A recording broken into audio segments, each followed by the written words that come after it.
কষ্ট দিব না। ওয়াহদাতুল উজুদ বলতে কি বোঝায়? যারা এই আকীদা পোষণ করেন তাদের পিছনে নামাজ হবে কি? ওয়াহদাতুল উজুদ মানে হলো, উজুদ মানে অস্তিত্ব, উজুদ মানে অস্তিত্ব, আর ওয়াহদা মানে ইউনিট, একক। তো ওয়াহদাতুল উজুদ মানে অস্তিত্বের একক। অস্তিত্বের একক মানে এই মতবাদটা হলো যে আল্লাহ রাব্বুল আলামিন একক কোনো সত্তা না, একক কোনো উজুদ না। আল্লাহ পাক হলেন যত মাখলুকাত আছে প্রত্যেক মাখলুকাত মিলে আল্লাহ। মানে এই মানুষ, এগুলো আল্লাহর এক একটা ইউনিট, আল্লাহর এক একটা একক, এই সবগুলো মিলে আল্লাহ।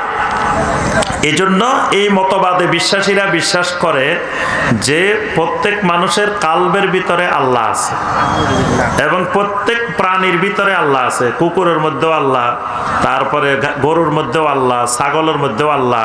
এই জন্য এগুলোকে সাজদা করলে আল্লাহকে সাজদা করা হয়, মানুষকে সাজদা করলে আল্লাহকে সাজদা করা হয়, যেহেতু এগুলোর ভিতরে আল্লাহ আছে।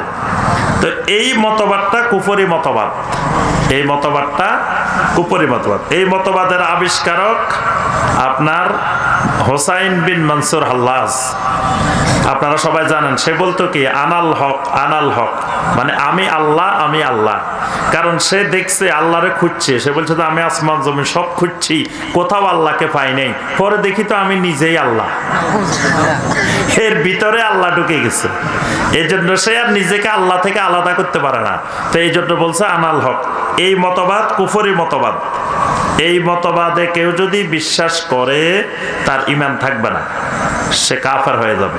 তো যে বিশ্বাস করবে তার পিছনে কোনো অবস্থায় সালাত হবে না, কারণ তার তো ঈমানে নাই, তার পিছনে সালাত হবে কিভাবে?